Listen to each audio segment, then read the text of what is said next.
jafe na fi ñu toll nii nga dox ci capitalu Sénégal te rombo ab jaaykatu café Touba loolee nag li ko waral mooy askan wi dañu wëy di ko jëfandikoo saa su nekk jaaykat bi mu ngi ñuy faram fàcceel niñ koy defaree. parce que café gi ñun ñu koy jaay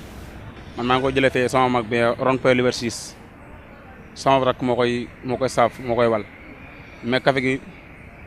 ak jar lay am ak suukar am na ñoo xam ne nag njaayam café mi ñu ngi ci dugal ay tapal yu def café di ci def ay mboq ay ceeb ak yooyu mais ñun café gi ñuy jaay café Touba la ak jar képp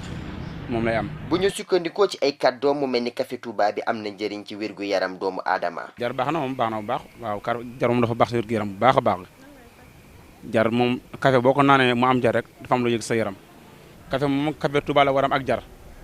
café loolu mooy café moom mais ay mboq ak yooyu wala nga def ndox ba mu bëri ni loolu bénéfice bu bëri rek jëruñu dara café Touba moom sedd lay jar tàngoor moom dañu am problème mais bu ko seddee moom café ga day jar bu baax a baax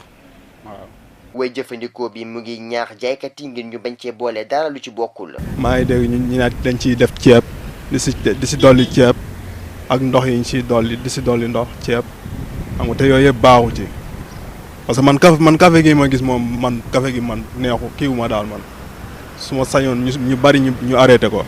parce que bokkul ak yeneen café yi xam nga dama daan dem Touba di naan seen café bokkul ak café yi nekk fii waaw parce que fii gars yi dañ ciy rax ay ceeb ak lu ne ñu di ko ci rax. bi mel ne lu am solo bu ñu sukkandikoo si njota wecceel waaye ñuy dellu di laaj ndax science dëggal na li ni mel.